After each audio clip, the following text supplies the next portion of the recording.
O Senhor fez o indigente assentar-se com os nobres. O Senhor fez o indigente assentar-se com os nobres.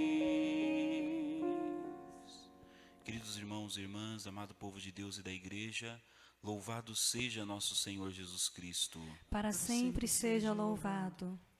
O Senhor fez o indigente assentar-se com os nobres.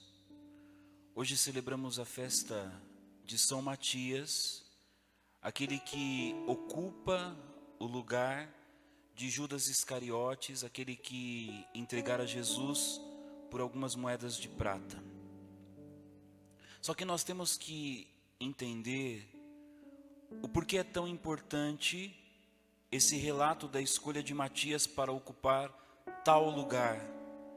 Porque se você olhar a história de São Matias nas Sagradas Escrituras, esse é o único capítulo que nós encontramos e que nós escutamos falar de Matias. Depois não existe mais nenhum outro escrito nas Sagradas Escrituras sobre este apóstolo. Para nós entendermos a importância de Matias, temos que recorrer ao Antigo Testamento. Nós sabemos que quando em Israel passa a existir aquilo que nós chamamos das 12 tribos, aquelas 12 tribos eram representadas como a igreja, o povo de Deus no Antigo Testamento. Nós sabemos que o número 12 no Antigo Testamento representava a igreja. Aqueles 12 apóstolos eram a igreja no Antigo Testamento. Quando nós olhamos o livro de Apocalipse no capítulo 12, e quero apenas citar, porque ontem celebrávamos a festa de Nossa Senhora de Fátima, nós encontramos um relato que fala de uma mulher vestida de sol, a lua embaixo de seus pés e na cabeça uma coroa de 12 estrelas. Engraçada a repetição novamente aparecendo nas Sagradas Escrituras, o número 12. Lembrando que quando nós voltamos ao Antigo Testamento, e quando Deus ele se direciona a Israel, nós sabemos que Israel ela não é tratada no masculino, mas no feminino. A Israel. Assim como no Novo Testamento, quando se direciona à pessoa de Maria, nós dizemos que ela é a mulher.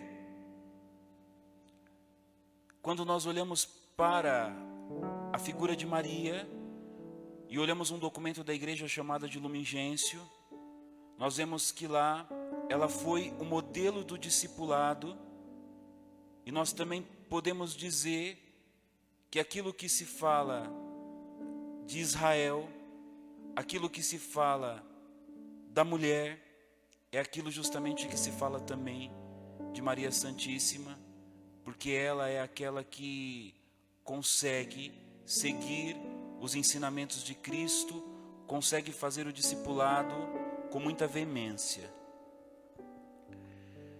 Quando nós olhamos em Atos dos Apóstolos, e hoje você vai se preparando para estar fazendo um passeio nas Sagradas Escrituras. Quando nós olhamos em Atos dos Apóstolos, capítulo 1, e também em Lucas capítulo 24, havia uma promessa. A promessa era que os discípulos não saíssem de Jerusalém, porque eles receberiam uma força que viria do alto, para que eles pudessem ser as testemunhas em Jerusalém, na Galileia, na Samaria, até os confins da terra. Afinal de contas, que promessa que está sendo revelado aos apóstolos, do que Jesus está dizendo aos seus seguidores, aqueles 12 que ele havia escolhido, lógico que depois apenas 11, porque Judas o traiu. Simplesmente Jesus estava falando da promessa do derramamento do Espírito Santo. Só que essa promessa do derramar do Espírito Santo era o derramamento do Espírito Santo para todos, a começar pela igreja. No Antigo Testamento, nós tínhamos a igreja representada como o povo de Deus, como as 12 tribos de Israel. Eles eram a nação santa, o povo eleito, aqueles que Deus havia escolhido, mas que porém não foram capazes de cumprir as promessas do Senhor, não foram capazes de cumprir a aliança. Eles quebraram a aliança para com Deus, mas Deus, Ele não quebrou a aliança para conosco. Prova disso é que Ele envia o Filho, para que o Filho possa ser a vítima que vai cumprir a promessa do Pai. Ou seja, o Filho é dado em sacrifício a cada um de nós, para agora restituir aquilo que havia sido perdido no Antigo Testamento.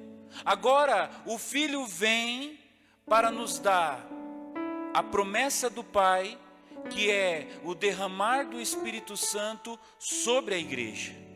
Havia uma promessa, os discípulos estavam todos reunidos ainda ali no cenáculo, com medo. Eles estavam juntos, mas ao mesmo tempo eles estavam com medo da represária dos judeus. Até que então eles lembram da promessa que Jesus faz, que era para a igreja, e a igreja ali está representada pelo número 12. Por isso, os discípulos se reúnem com Pedro. Estavam ali aproximadamente 120, que eram os discípulos, e daqueles 120 eles precisavam escolher um para ocupar o lugar de Judas.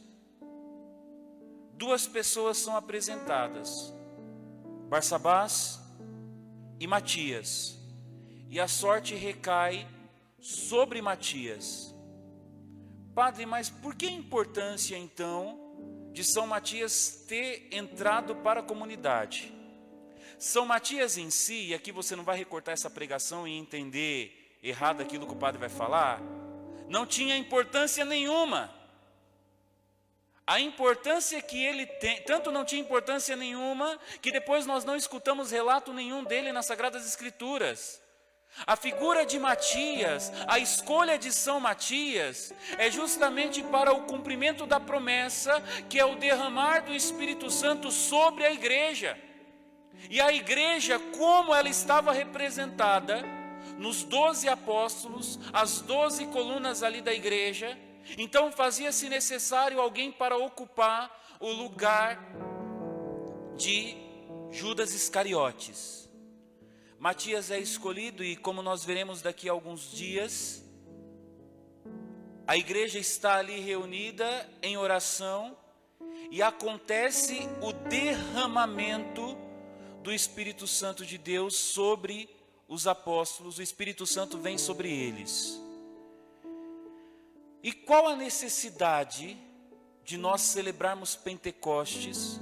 Qual a necessidade do derramar do Espírito Santo de Deus? O evangelho de hoje é claro, quando Jesus ele fala da permanência no amor. E nós sabemos que o Espírito Santo de Deus, ele é traduzido como o amor de Deus por cada um de nós. O amor que é um amor existente entre o Pai e o Filho é traduzido como Espírito Santo, e é justamente na permanência desse amor que nós cristãos devemos caminhar. Por isso a necessidade de nós recebermos uma efusão do Espírito Santo.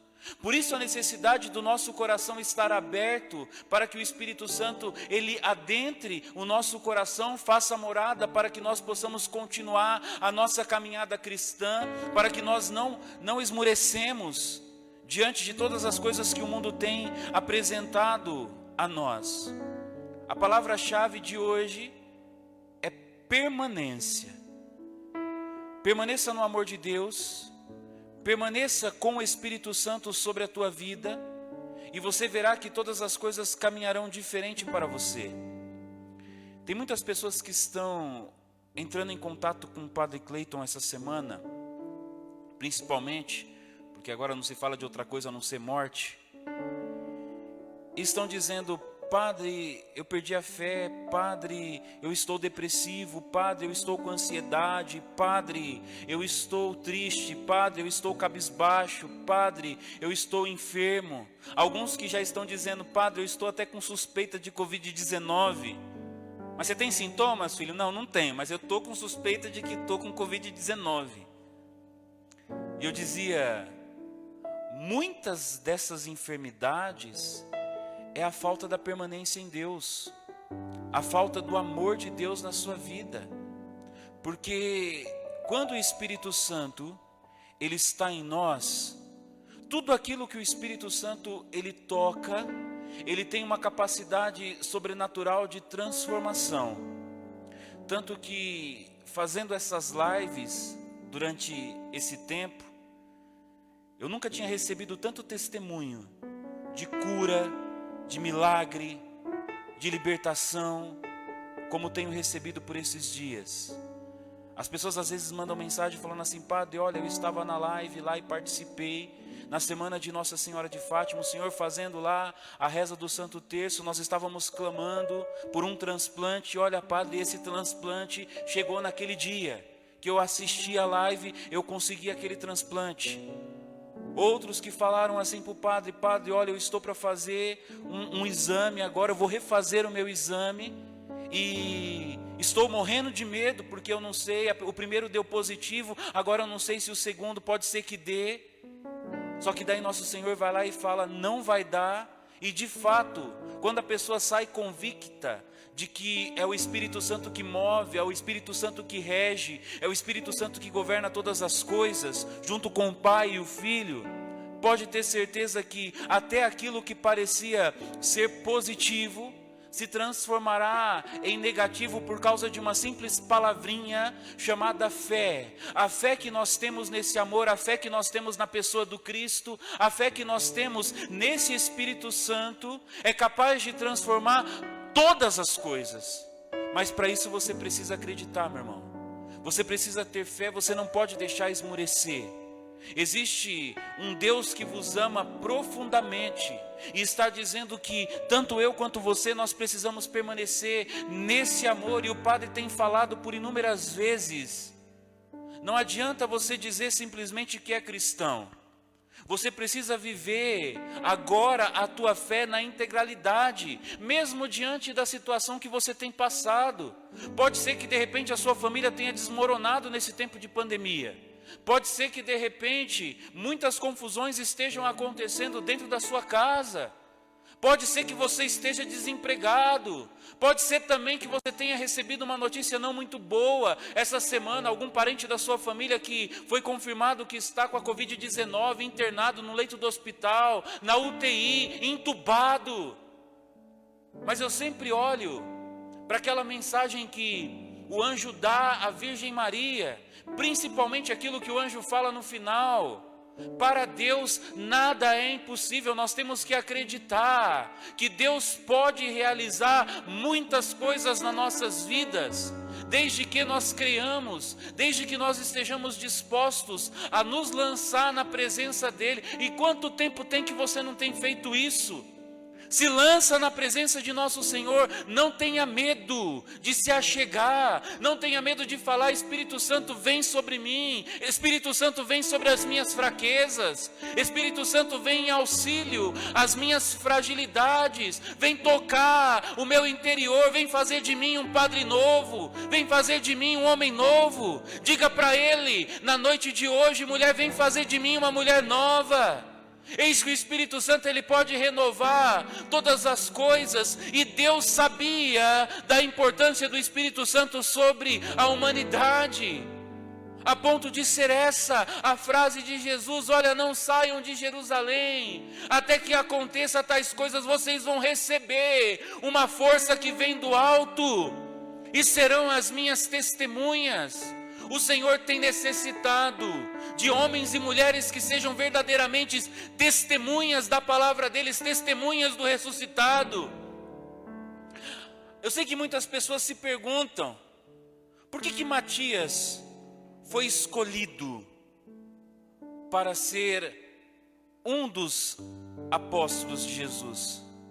Por que ele foi escolhido para ocupar o lugar de Judas Iscariotes? Muito simples de entender. Primeiro, lógico, porque o Espírito Santo estava prometido para a comunidade. Então deveriam ser 12. Mas mais ainda, foi a pessoa de Matias, porque Matias, desde João Batista, ele acompanha os passos de Jesus.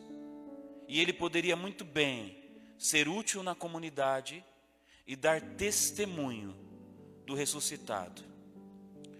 Pode ser que as pessoas olhem para você hoje e perguntem: por que você foi escolhido por Deus? Uma vez eu falava aqui na comunidade, tem gente que não gosta quando eu falo isso, viu?